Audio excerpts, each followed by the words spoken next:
Hello and welcome to Out of Combat, the after show where we talk about what happened on the latest episode of Casters and Cantrips. We just finished episode 50, which is crazy. I am Bunny Dreadful. I play Emmy, and I'm here with Virtual Spectre, who plays Hayden, the most piratey pirate in the world. And I'm also here with Kid Kerrigan, aka Nina, who plays Cooter, our lovable, maybe the worst non-pirate in the world. Yeah. We have some crazy piratey things that happened tonight. Yeah. You mentioned at the end of the episode that you wanted to talk about something with VS while we were ending. What was that? Because I'm guessing you meant now. So mad at myself because I took spells specific because I know Emmy's not going to be good in these situations. So I specifically took spells to help other people in these situations and then completely forgot to use them. So I took enhance ability specifically because I could give you advantage on charisma checks, intelligence check, like I can pick one.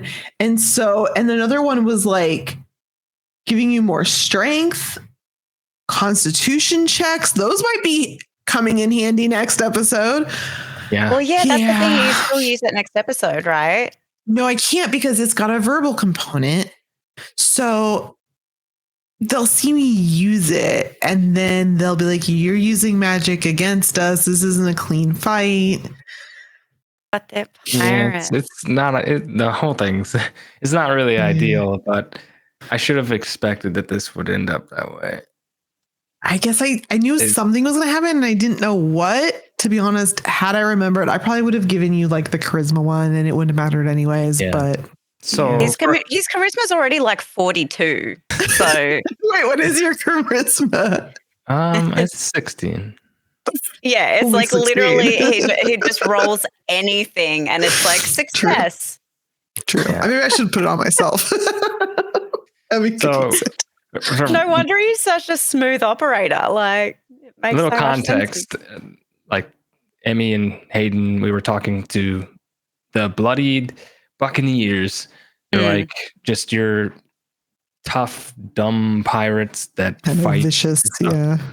And was trying to win their favor and successfully did that, but he also wants to have a 1v1 because pirate. So yeah. That's where we're at for the next episode. Bloodied, I think. Challenge you to a duel. I will be a bloodied buccaneer. Yeah. Emmy will keep you from dying or taking any real permanent damage, but it might not be pretty. So that's funny because I still have spare the dying too, and I'm just over here letting Tosh talk. Yeah, we are not good in these situations. Yeah. Let's talk about basically the first half of the session was some puzzle time. Totally different. Magic, puzzle time, alternate dream memory dimension, something. Yeah. So it was literally, for those who missed it, who obviously no one listening to this missed it because they obviously listened to that before they listened to this, obviously.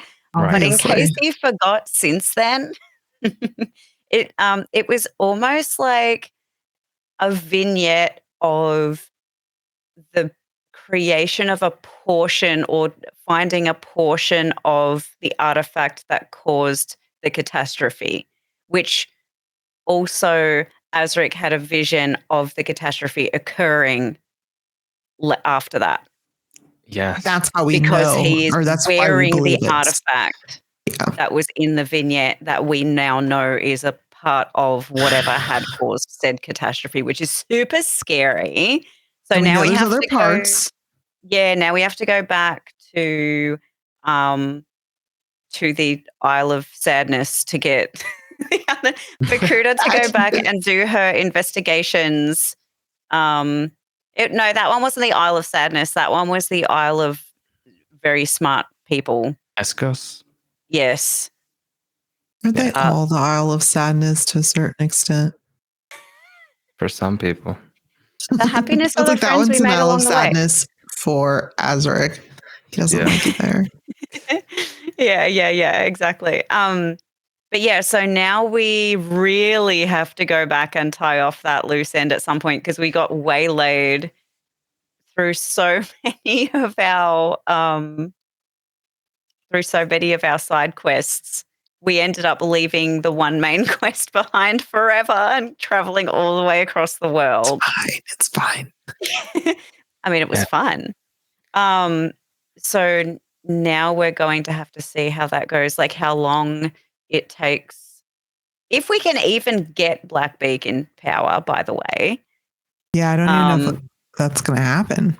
Yeah, if we can pay her off, pay off our debt and stuff, which I Get out of here in one piece. Yeah, right. So far, I think we've got 1 out of 5. I consider at the end a success. Oh, which one? Wait, which one do you consider a success? The Bloody Buccaneers. Like, okay, so you get beat up, but you think it's good regardless. Yeah, pretty much. He's like, yeah, I'll do it, but let's also 1v1. Just for fun, please. Yeah, okay. That's right. And then for bribing Captain Thorn, we have the chest, but we have to find him. It should be easy. So, yeah, I mean, I'm very perceptive, so I'll do my best. I can locate a person, but I don't know who he is. So yeah. So, and then Azric has to forge some stuff, which I'm guessing we'll just like all meet back up, and he'll be like, "Hey, Taj." That we might have somebody who can forge. You also have to sabotage a ship. That's the hard one. Yeah. Make it look like an easy one if we want everyone to know we did it. But it's the hard one if we need it to be like, oh, an accident happened, kind of thing. It has to be, and Max made it sound like it needs to be significant enough to where they can't use their ship for a while. Yeah, they can't fail. Yeah. But we can't have it look like Blackbeak did it, and we don't want it to look like we did it. Yes. That's the hard part. Yeah. Now, what I don't know is if like we need all 5 in order to ensure. He said we do not. We do not. We don't, but we don't vastly increases. Yeah, like we don't know. I think there's gonna be some dice rolls. So like the more we can guarantee, right, the better. Yeah. Like the better the DCs will be on the. Yeah, like I think the more of these we get, the more likely it is that Blackbeak will win. But it doesn't necessarily mean she'll win. It's kind of like the captains, kind of like when we were voting for our captain. Yeah, I think if we get all of them done, it's pretty much a done deal. But yeah, that's what it sounds like. Yeah, that's why we're saving that one till last, because it's kind of like if it becomes too hard, then we could be like, oh no, we couldn't do it. But yes, we'll just see what happens.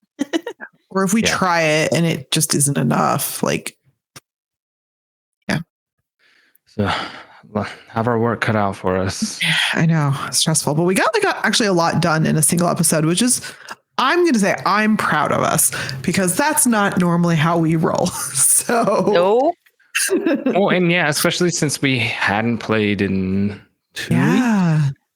So we solved a puzzle and we did started 3 of those tasks. 3 out of 5 tasks are like going good. I mean, that's for us, that's a lot. So yeah, doing well. Find the gotta go. But I'm so worried about going back to get that love. But aren't you happy because we finally are finding stuff that Cooter's main quest is about? Because Cooter wants to know about the C word. Yeah, she does. She's been trying to get on back to that thing forever. And so this means we're doing it. We're doing your quest. So this is episode 50. I'm wondering, because by this time in the first campaign, I think we had a solid vision of kind of what our party's going to be going towards, like an end goal. Mm-hmm. At this point, I'm thinking if we do things and find the answers to stuff, we could be dealing with something that was powerful enough to end of the planet, the catastrophe. Yeah, that's my player's guess as to where Max might be taking us. Yep. I'm there Same. with you. I And I think don't know how I feel about that. yeah, I'm a little scared. Emmy's a little scared. I'm a little scared.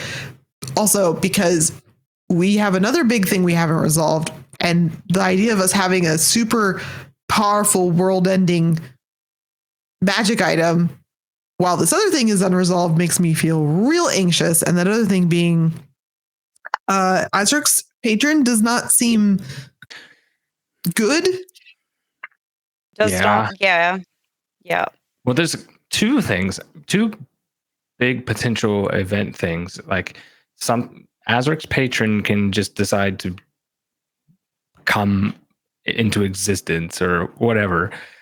And then we also have like there's also a war that's looming. Yeah, that's true. Oh yeah, which was like Forgot at about the that. start of the season. Yeah, and we have like information on that we haven't decided to do with some people, I think. Have we? Oh, we did. Yeah, I don't think that's Escos is like the one that's going to be under threat, and I don't think we've told them. We haven't told them, I don't think. No. Yeah. So who knows how that's going to play out if it does. So scary. I don't know, man. This campaign's been so...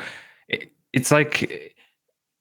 In a way, I think Max has done really well with the setting because it wasn't ever going to be as kind of like...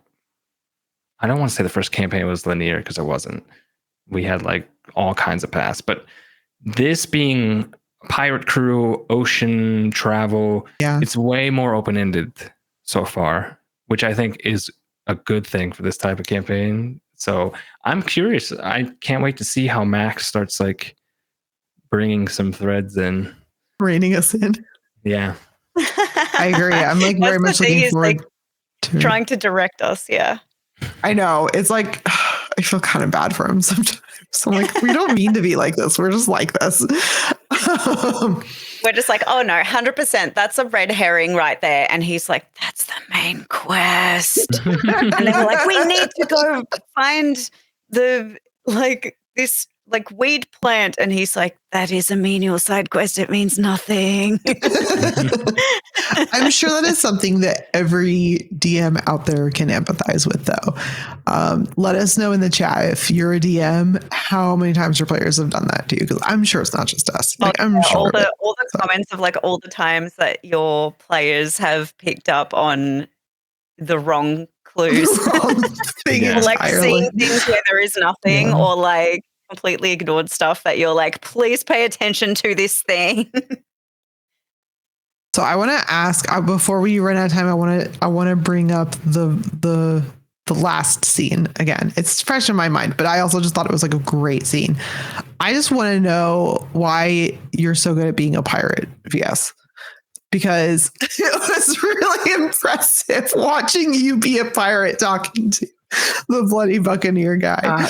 I don't know. I when Assassin's Creed 4 came out, that I played it a lot, and it was still my favorite Assassin's Creed. And seeing different kind of pirate things here and there. I don't know. Yeah, vibes with pirates. I was like, watching that scene made me want to go and like, oh, this makes me want to go watch Black Sails again or something. Like it was just so fun watching you like play that kind of tough character. Yeah. Yeah, it's really fun. And I haven't really had many opportunities to really like interact in a pirate way like that. Yeah, because usually Hayden's interacting with us and we're like a bunch of goofballs. Or with like random senior citizens that run a... That's right. We haven't seen you really interact with other pirates before, so it was cool. And actually it was cool because we saw the way Taj interacts with pirates too, which is very much a like, I don't give a crap. So it was like two really different approaches that were both very successful, right? Super fascinating to watch. Like I was just like, this is interesting. So it's fun. I honestly wish he has had more opportunities to do that than he has. But now that we're on Pirate Island again, I think we'll get plenty of plenty of pirate roleplay stuff. So And we're going to Hope rely so. on Hayden a lot too. So I'm going to give Cooter the pirate makeover that Chowder gave Emmy. That'll help. And then you can be a pirate too. We're going to just smear some gross stuff on your face and tie a bandana around your head. You'll be fine. 3 knives at all that's times. the thing, Remember. like, you know what would have been Despite- funny? Sorry, go ahead, Nina. oh, I was just going to say, despite being from the same like place, like Hayden and Kuda are like completely different. Like Hayden gets it. Hayden gets like the pirate thing. Kuda's just been this little hermit like her whole life. So she doesn't get it at all. Yeah. Which is great for me as a player because that's what I'm saying is like you get the pirate thing, right? Like you'd like know the terminology, you know what people want, you get the motivations. I'm like, how I don't It's I like a don't know. difference of like when somebody has grown up like by the ocean and interacted a lot with mariners and sailors versus somebody who's lived more inland and doesn't get to the sea that much. Because Hayden grew up around the water and his dad had a ship. So he interacted with different sailors a lot when he was younger. Part of it's also like you can't teach an old dog new tricks, right? Like, because Cooter's like probably set in her ways in a lot of sense because she's how old? Like hundreds of years old? Millennia. Yeah. Oh gosh. And she's like so like 200 and something years old. like she's been a hermit for a lot of that time too. So it's like even if she at one point could have pretended to be tough, it's just like probably so far from her existence at this point where she's just like, I don't know. Yeah, like she's just got like social anxiety out the wazoo, and unless she doesn't, like it's just yeah. And Osham's like I think one of the bigger islands too. So you could be from a different side of the island and it's a different culture or something, you know. I don't know. Maybe we'll go there. True. Maybe we'll go home, Cooter. Yeah. Oh my god. Cooter. I was wondering if we were gonna do that. We're not like too far away from it now. It's Pirate Island. It's on the other side of the island, yeah. Yeah. We just need a reason to go there. I keep wondering if we're gonna go to Emmy's home. I hope so. We'll see. We can go crash in Hayden's family home. I want to do that really bad. I want to go stay in some rich digs. I bet they got like real nice linen sheets. Emmy will not understand what all the forks are for. It'll be a great scene. Yeah. So lots to do. Look forward to it. It'll be fun. Yeah.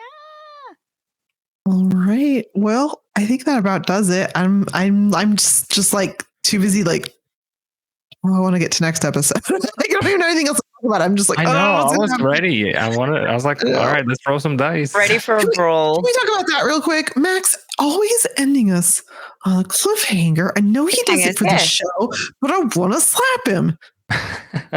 Because we got to have a reason to come back, you know? I know, but I'm always like so tired and ready to be done. And then that happens. I'm like, no, let's play for 3 more hours. Yeah. All right. Well, make sure to tune in next Friday to see what happens, to see how bloody Hayden gets in this duel and see if we can pull off all these quests for Blackbeak or if we have to go on the run for Blackbeak. We'll find out. So come and join us next Friday at 6 p.m. Pacific time. Wish us luck and we'll see how things go. And I think we should still play 2 down and just rely on Hayden to like pull us through any negotiation needed. I'm down. Maybe you should have been captain. That's all I'm saying. All right. Anyways, bye everyone. Bye. Bye.